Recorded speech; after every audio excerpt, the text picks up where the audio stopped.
What's up, guys? Andres Vid here, back with another video. We are back with a different type of video. If you read the title of this video, it's going to be a different type of it. Usually, I'm a Mets fan. Usually some Mets content, Mets news, rumors, MLB news and rumors. If you need some NHL content, you see some professional wrestling content. I have not done one of these videos in a minute. I don't think I've ever done one of these videos. And it is the truth about the Pittsburgh Penguins. And you're thinking, you probably read the title and the truth about the Penguins, you know, what's that mean? About how this team has went from a perennial Stanley Cup champion, back-to-back, the only team ever in NHL history to win back-to-back cups in the salary cap era, to one of the most embarrassing teams in the league. And you're thinking, Andrew, what are you talking about? They lost to the Washington Capitals in 2018. A team they've owned in the playoffs. They choke, and the Capitals win the cup in 2018.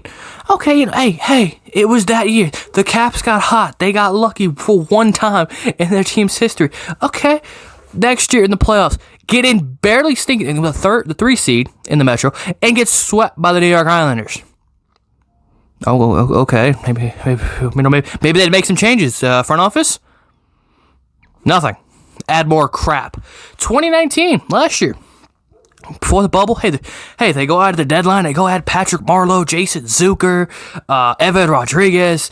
Bring back Connor Sherry. Like, oh, hey, no, they're loaded up, man. They are loaded. Let's make a cup run. Lose the next 4 games after the break. Go into the bye, or go into the pandemic, ice cold, and then you know what? They luck in.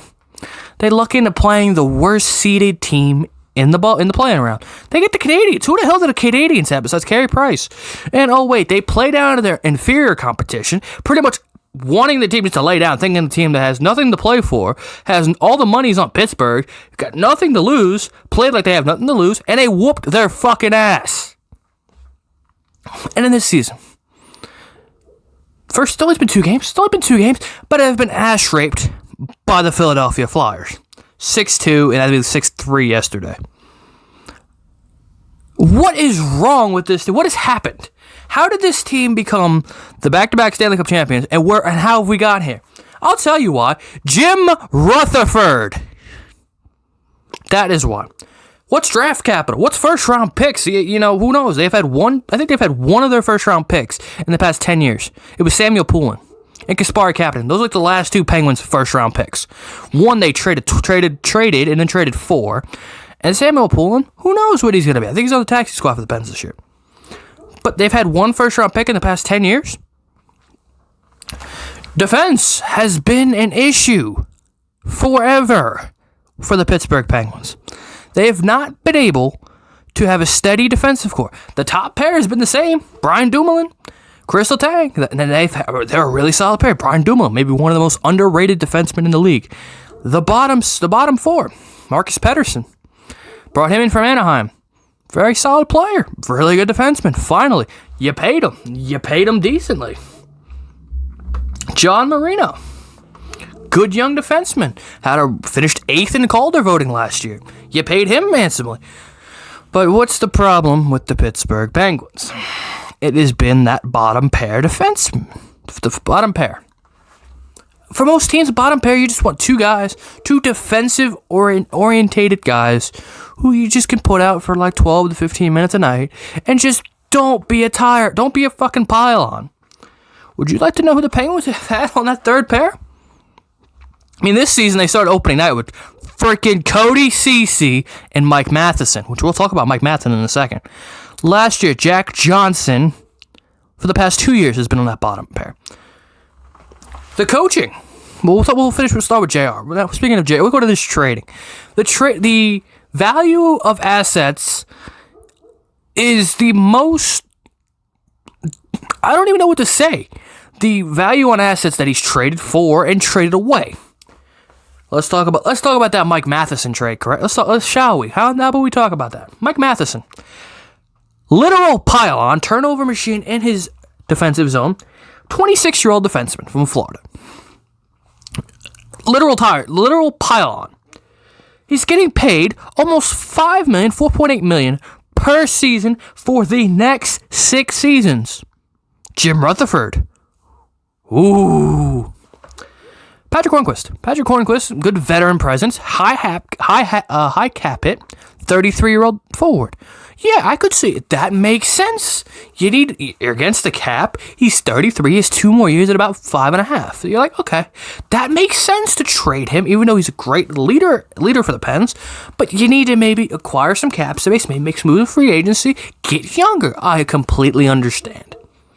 Clear the cap being the idea of the general public. Clear some cap space, maybe accumulate some draft picks, because, the Penguins don't decide to have draft picks, but no, this is not what JR does. JR goes, looks at the Florida Panthers line up, the roster, he goes, Mike Matheson is who I want.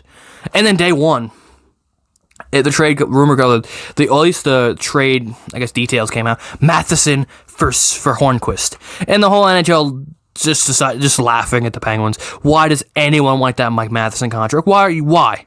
And you're thinking, hey, it clears up about $300K, $400K, $500K cap space. Okay. I mean, that's not a lot, but it's, but Cody Matheson fucking sucks. But you know what? Hey, he's clearing cap space. We need defensemen, right? Okay. Day goes away and the trade's like, okay, the trade is voided. It's not happening. Next day. Literal next day. Penguins acquire Mike Matheson and now Colton Sevior for Patrick Hornquist. All right, so now completely just not knowing what you're doing.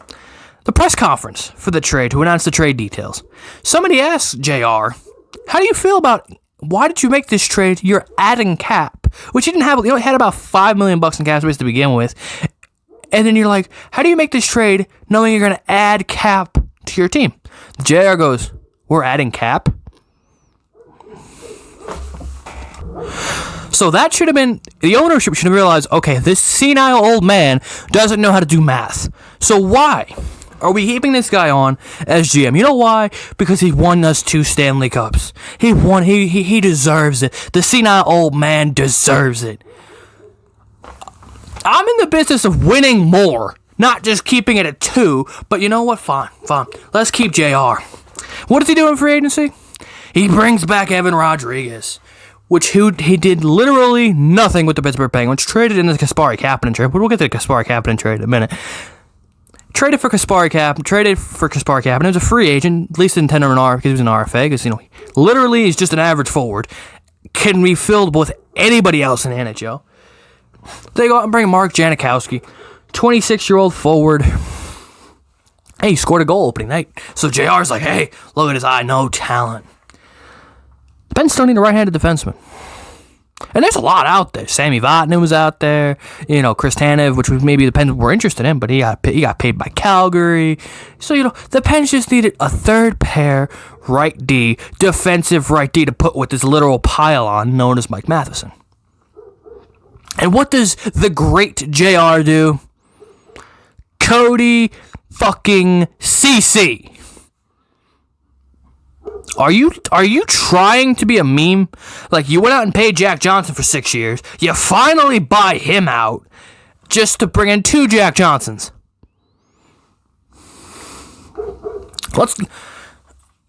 Literally, you just needed 2 cheap, defensive-minded third pair. That's all you needed.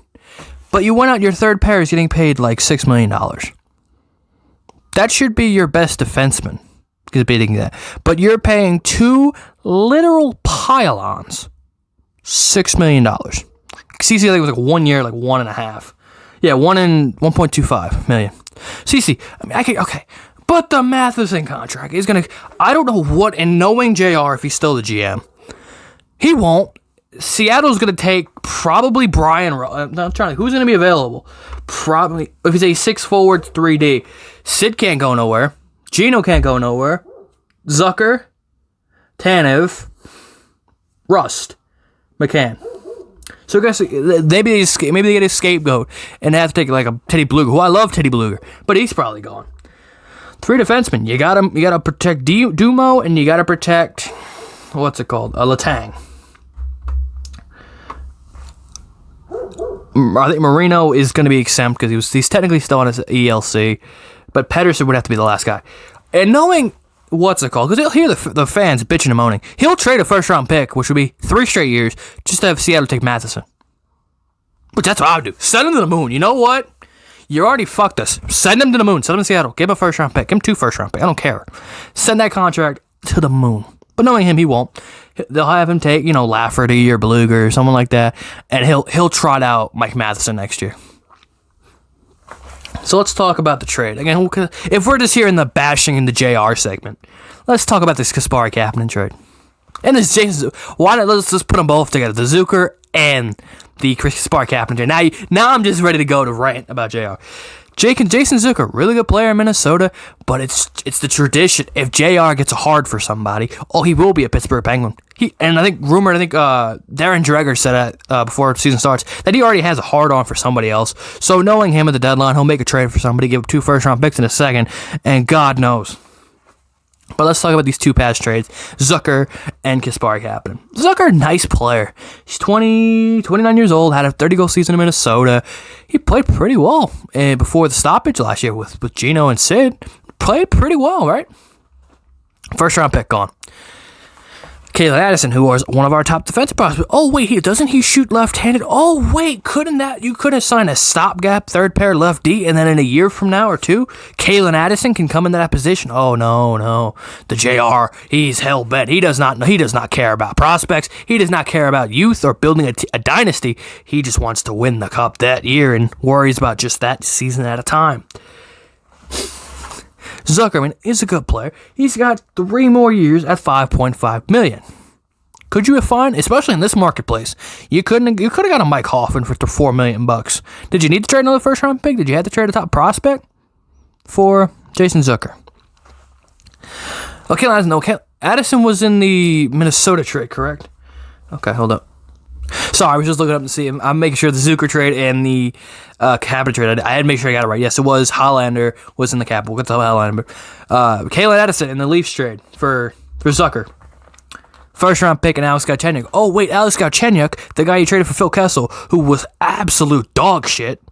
You traded him because you gave away assets because you can't make an actual valuable trade. P.O. Joseph being the only valuable piece to come out of that, who hopefully makes the NHL in a couple years. But oh wait, you have Mike Matheson on your bottom pair.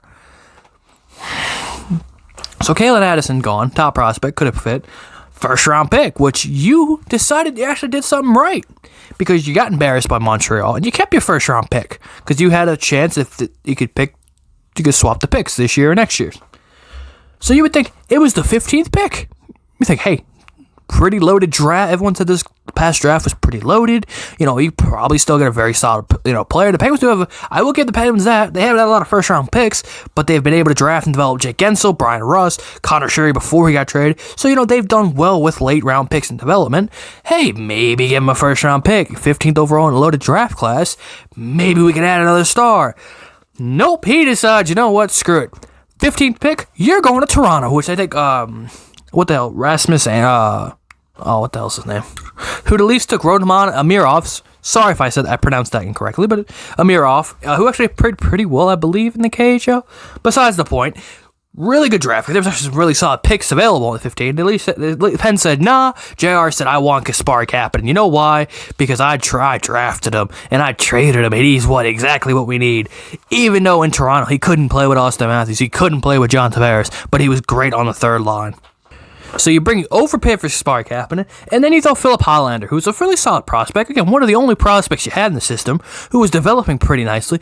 Could have been a future third-line center, but no. You said, you know what? Screw it. I want to win a cup, and I don't know how to value players. So here's a first-round pick and a pretty solid prospect for a third-line winger that you're going to force to play in the top 6, who has showed he cannot play with Austin Matthews, he cannot play with John Tavares enough, but he was a great third-liner penalty killer. But you're going to pay a first-round pick for a great penalty killer. You decided to do that a lot. The Matt Murray trade. Matt Murray needed to go. I'm not going to say it, but he needed to go. He wanted big money. Ottawa gave him like $7 million. That was Ottawa's choice. He needed to be moved. We all thought Jari would have been fine. He had a really good season last year. He was going to be cheaper. You made the move. You trade him, and you got a second-round pick, which, cool. You got a second. You got a nice little prospect for Murray.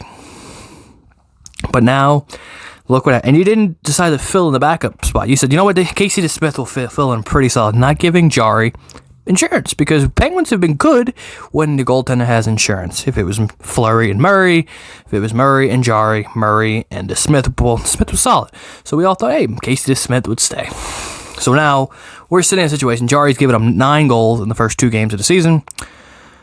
And oh Lord, we're in for a rough year if that's how he's going to play.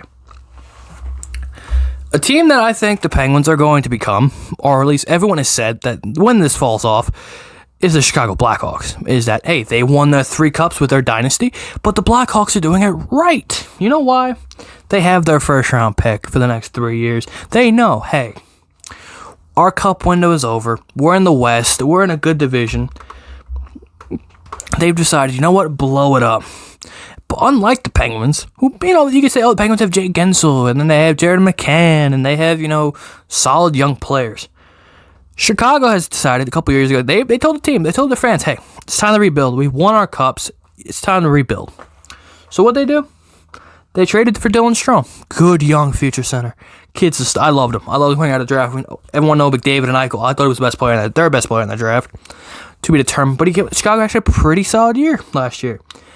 Kirby Dach, they had a top 3 pick. They drafted Kirby Dach. They have guys like Adam Bogfist, who was another top 5 guy. You know what? Their core, they will listen to rumors for Patrick. There was rumors that Patrick Kane's going to get traded. They're listening to offers for Patrick Kane because they know their cup window is over, and he has some solid value. For the Penguins, that's Chris Letang. Hell, even if Evgeny Malkin has, I believe, 1 year left after this season. Yeah, Gino has 1 more year, and he's a UFA. But, oh, wait, the Penguins can't do that because they can't tank because they don't have the picks. And even though they can accumulate some assets, they're not. If the Penguins suck and they trade a first-round pick for a contender, oh, they're going to trade a first-round pick in the back half of the first round, when the Penguins could be potentially drafting in the top 10. Oh, wait, we can't trade Gino. We have to run it out with Gino. We can't do that. He's the part of the culture. He's the cornerstone of this team. You can't trade him. I've been saying trade Chris Letang for 2 years ago. After I think it was 2018, I think it is great. Had a really good year. I was like, trade him. His value is never going to be higher. Then he put like 60 points that 1 year and just trade him. But no, they kept him. They kept him. They said, you know what? We're a cup contender, man. We won cups a year ago. It's been 4 years since they've won a cup, and nobody in the front office has realized, hey, it's been 4 years. We aren't the superpower. We're not the Tampa Bay Lightning. We're not the Boston Bruins. We're not the Toronto Maple Leafs. Well, maybe not take the Leafs out of that, but we're not Colorado. We're not Vegas, who's in the East West Final every year. We're not Tampa, who is like a young super team. They're young, and they've developed young players consistently, and they have had their players bought into a system. No, JR is like, I like old men. I don't like young kids to develop. They're going to get flipped because they're not developing fast enough, and we're fucked. Let's talk about the coaching staff. Mike Sullivan has to go. He's Bilesma. He's becoming Bilesma. He's becoming complacent. He's not adapting, and he's still hard-headed for decisions. I will give him credit, which he wouldn't have done last year. They had last year in the playoffs Justin Schultz and fucking Jack Johnson on the penalty kill on the same line. Listen to what I just said. Jack Johnson and Justin Schultz are on the top penalty kill line. Anyone with a brain cell knows Justin Schultz's value, if there was any at the end of his Pens career, was on the power play, not the penalty kill. And Jack Johnson is a fucking potato. We all know. The worst player in the NHL. Rangers, he's your problem now. But he will not adapt. He was hell-bent on putting Sheary back together with Gensel and Crosby, just like it was in 2017. He thought, when they traded for him, let's not put, Zucker or like Rust or the guys who have worked with Jake and Crosby. No, I want to run back 2017 because that's when it worked, right? And, not like Sheary has been a different player. And Jake Gensel's developed into a 40-goal scorer. It's just little things that has built up to pissed off fan base. This coaching staff, which was elite. Sullivan was one of the best coaches in the league. He has not adapted. He will not adapt. It's his way or the highway. He's becoming, he wouldn't say as bad as Mike Babcock, but he's hard-headed. He's his way, and he thinks he knows best and won't adapt to say, hey, you know what, look, and actually watch the games. It's bad. It's bad in the embarrassment of the goaltending last night. I'm watching last night, and I'm just like, what is going on? I will give him credit. He did bench and scratch Cody Ceci, which he would never have done with Jack Johnson. But I will say that they did bench CC. I'll give them that, but you need to flip the script, and then they won't because they can't. They can't rebuild. Like, they can't just tear this down, trade it for picks and prospects because they don't even hold their picks. So they're screwed. They have to be in this 2-year window. For the next 2 years, they have to compete. They have to be good enough just to make the playoffs so their pick isn't in the top 10. Because this roster's terrible. It's built terribly. There's no future coming. Samuel Poulin is probably, maybe P.O. Joseph are like the only guys who you're like, okay, we can feel like, you know what, maybe these guys can come in. Maybe Poulin could be a top 6er, and then P.O. can be in the top 4. That's all you have. That's all we have prospect-wise. We're like, oh, you know what? That could, but there's no, it was Lemieux to Crosby. There is no Crosby now. Like, there is no guy you can, and of course, not all teams have a face of the franchise that's developing in the AHL or getting lucky in the draft. You know how lucky to be to get in the draft unless you're a Taylor Hall team. Which, can we just trade for Taylor Hall in like 2 years? Besides the point. The Pens are in the worst position in hockey. They're in purgatory, where they have to be good, but the roster isn't good. And you're going to say, Andrew, they have Crosby and Malkin. And yes, they have Crosby and Malkin. Sid's 33, Gino's 34. Gino's a free agent after the season. Sid's a free agent in a couple. Sid's got 4 more years left. Holy shit. I didn't realize how long Sid's going to be here. Sid will be here. Sid's the Pen. I could Pen for life. Gino's already said he wants to get paid like Ovi. Like, Ovi wants 10 plus mil. The Pens cannot give him 10 plus mil. So, Jay Gensel is being paid $6 million for the next 3 years. Zucker's here for 2 more years. Tanev's here for 4 more years at 3.5. Russ is the free agent after next year with Gino. Jared McCann's an RFA at like Gino and Rust. Defensively, again, same thing. Gino's the free agent. The same thing as Kusatang. Matheson got no. Dumoulin's got 2 more years. Pedersen's got 4 more years. And then you just signed Marino to a 6-year deal. This team is not good. And will not be good. Will they show something? And we all know what the Penguins will do. They'll suck the first 2 weeks of the season. By mid-April, by the trade deadline, they'll get hot. They'll trade another first-round pick for a really splashy name just to get embarrassed again in the first round. And hey, they've accomplished their goal. They made the playoffs. But guess what? You burned another first-round pick. You want to hear and here's the best part. Their draft capital, they don't have a first, they don't have a third, they don't have a fourth, they don't have a sixth. They have a second, a fifth, and 3 sevenths in this year's draft. And thank God he hasn't touched the 2022 draft class. That's all crystal clear. But knowing JR, he will trade a third, he will trade a fifth, he will trade a first, and we'll be in the same situation they are. JR has to go, Sully has to go, and they have to rebuild. But they can. They are in the worst position in the NHL. They are screwed. What is next for this team? Can this team, and hey, knowing them, can they pull off some bullshit, get hot at the right time, and win a Stanley Cup with Sidney Crosby and Evgeny Malkin? They can. Would I put money on it? No. Not how this organization runs, and not how if JR is still the GM. They're never winning a cup again with JR, because he'll burn the few. Hey, they might actually, and then they'll be screwed, and then that gives another year to JR. Until JR is gone, and we can get a competent GM, this team is a first round elimination at best, and that's sad. But you know what? I lucked in. I'm a Mets fan. I haven't seen the Mets win a World Series. Mets have won a World Series in 1986. The Giants won a couple Super Bowls in my lifetime. We'll give them that. I'm a Knicks fan. The Knicks ain't winning a damn thing. I lucked into the Penguins. I've seen 3 Stanley Cups with this team. I've seen the greatest player of our generation, Sidney Crosby. I've been able to watch him every game. Well, not every game, but I've been able to watch his career throughout. Well, I still watch, of course, because I'm a fan. But am I preparing for the worst and hoping for better? Of course. But I will leave you with this. The Pittsburgh Penguins will make the playoffs this year, but will be embarrassed again.